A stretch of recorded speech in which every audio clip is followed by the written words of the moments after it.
And I think we comprende that Kyle Busch won the race. That's another one. Write that one down, comprende. Comprende. How you spell that? Start the C or a K? A Z. A Z. Everything's with a Z. You know, Marcos, you won the Nationwide Series race at Watkins Glen. You qualified 7th at Finian in the Cup road course race there, finished 3rd at the Glen. But you really want to put this road course specialist behind you. You want to be known for being a Sprint Cup Series driver at all 22 racetracks. You're exactly right. I'm desperate to be known as Marcus Ambrose, the NASCAR driver, not Marcus Ambrose, the road course specialist. I've grown up road racing. That's what I've done my whole life. And I wanted to come here and drive ovals. And that's my passion. I love the oval racing. I've never experienced a form of racing anything like a Las Vegas Motor Speedway 1.5 mile for qualifying. I mean, it takes your breath away, how fast and exciting and dynamic it really is. And I love it. And so I want to hang around the sport for a while. If I'm going to have any longevity in the sport, I'm going to have to be good on oval. So I'm trying to break the mantra of just being a road course only guy. And we're chipping away at it. I'm not going to do this overnight. And I've got a great team, great sponsors that have supported me to this point. And now it's time to really show them that I deserve to be here on merit at the very pinnacle of the sport. You and I have talked before, and I asked about the fact that how are you being received and what is being going on in your home country? And you were explaining to me that all of a sudden NASCAR has really exploded over there in Australia. It sure has, and I'm probably bigger in Australia now than what I was when I was winning championships back home. And because I'm one guy taking on North America, taking on NASCAR, and it's just a news story, and it normally falls on a Monday night or a Tuesday morning by the time the information gets back home. So we get a lot of airtime down there. The Sprint Cup Series is live for practice, qualifying, and the race. The Nationwide Series live for the race, and Truck Series live for the race too. So, and it's spread over 3 or 4 different channels. So everyone's like trying to get a piece of the NASCAR action because the fans are starting to realise what sport it is, and they're getting to know the drivers, they're getting to know the tracks, and they've got a reason to follow it because they've got an Aussie over there doing something. So it's really good that I can spread the word of NASCAR, and I'm playing my part of showing Australia in particular how great this sport really is, because I love it. I'm a huge NASCAR fan. That's why I came here. Yeah. They know boogity, boogity, boogity, man. They do know boogity, boogity. Yep, they sure do. I knew before I came over. That's for sure. More with Marcus Ambrose. Are you all fizzed up? Yeah. Not yet. I'm jacked up. I forgot. We'll have more with Marcus coming up.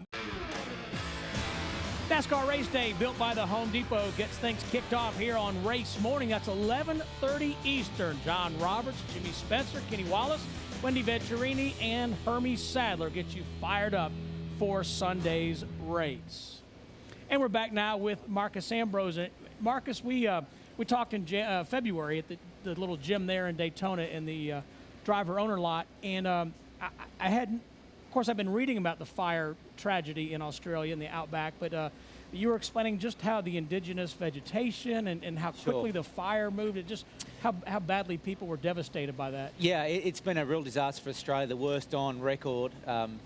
We lost a lot of lives this year in the bushfires, lost a lot of property, a lot of homes, a lot of wildlife, a lot of natural fauna.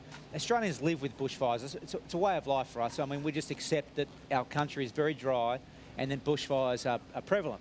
But as populations have increased, and this year it's been a drought for 3 or 4 years, and it's just gone crazy down there. So we're auctioning some items. We've got a fire suit that all the drivers have signed, which we're going to auction at marcusambrose.com, along with a helmet that I'm wearing for the next 3 weeks.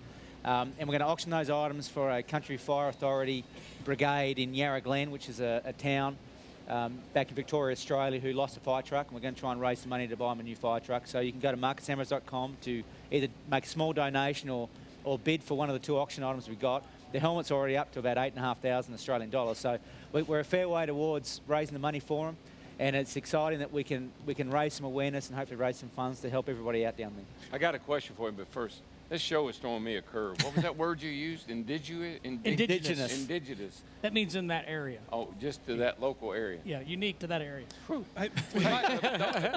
Well, right quick, guys. I mean, I'm just sitting there thinking, which I don't do a lot of, but it just kind of jumped in my head. So you'll be impressed, Daryl. Most of the time, that's what happens. It jumps in your head, but go ahead. I was just thinking it'd be kind of cool. Maybe the Trackside gang here could kind of figure out something, and maybe we could donate it to their fund, and maybe, you know, something that we could auction off, Awesome. whether it's be a picture of us or all of us together, or, you know, so I'll let Steve kind of pick it out, but I think it'd be kind of nice. I think we would love to be able to donate something. Absolutely. Yeah, great. Maybe help I mean, you out. it's a long-term cause. I mean, this fire is going to have effects for almost 10 years. I mean, the ash that's now in the water supply is going to affect our water supply for nearly a decade. So we're not going to change focus on it. If you go through the website, sure, we'll throw stuff on auction and try and keep raising money.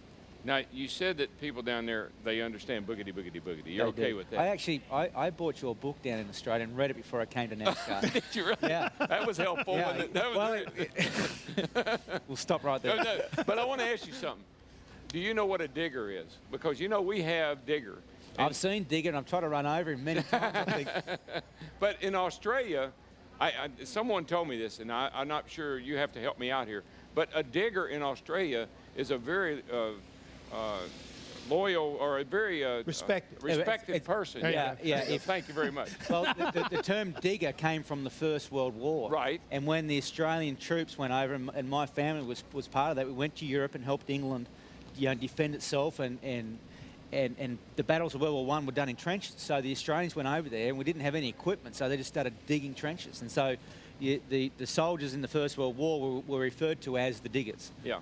Through Gallipoli especially was a big fight, and so the diggers had a huge reputation over there of being very tough and resourceful people. So when y'all laugh at digger, that's not very respectful. You know how No, it's intelligent he not. is. He knows his history. Yes, he does. He pays And I'm attention. really glad you knew, because I didn't know the whole story. I just knew. There you go. I'm in getting into Australia. American history too. I love the story of the pioneers in this country. I think Yeah. it's one of the best reads and things you can do is to look back at how America was founded and the trials and tribulations they went through. It's just an amazing story. Well, our boss, David Hill, is from Australia. He is. And he is just like you, and it must be an Australian thing, because he's fascinated by American history, and he does a lot of reading and studying and how that all is played out for him. So it's kind of interesting you guys feel that way.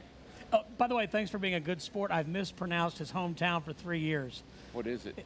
Launceston. Launceston. That's correct. Launceston. There you go. How I are you finally- saying it? I thought it was Tasmania. Well, That's the country. That's the country. Yeah, not Tanzania, Tasmania. Tasmania. Different continent. Well, it's all indigenous. That's all I know. It's right in Phil there. Parson said it. He said, he comes from Tasmania, New Zealand, Australia. When I first came here, when I tried to jump in the wrong side of the car. So we've come a long way. Yes, about we have. Our geographic lessons. Yeah, you've helped us. I have. And we There you hopefully go. have helped you a little bit. And Hammond's got to start on his book. That's Yeah. right. That's right. But By the way, it's alarming, but it will get us started. There you go. we're all over the place, but I can tell you the Australian Grand Prix is on speed this weekend. Oh, You wow, reminded me that's of that. cool. I mean, F1, in my opinion, have tried their best to mess up their sport. I mean, the Oh, point they system have. they've got this year Golly. is crazy, but it's going to be great to watch how it all plays out. Yeah. It starts this weekend in Australia. They'll make it work. Hey, thanks for being with us. Thank you. Best of Appreciate luck it. at fundraising. That's a great cause.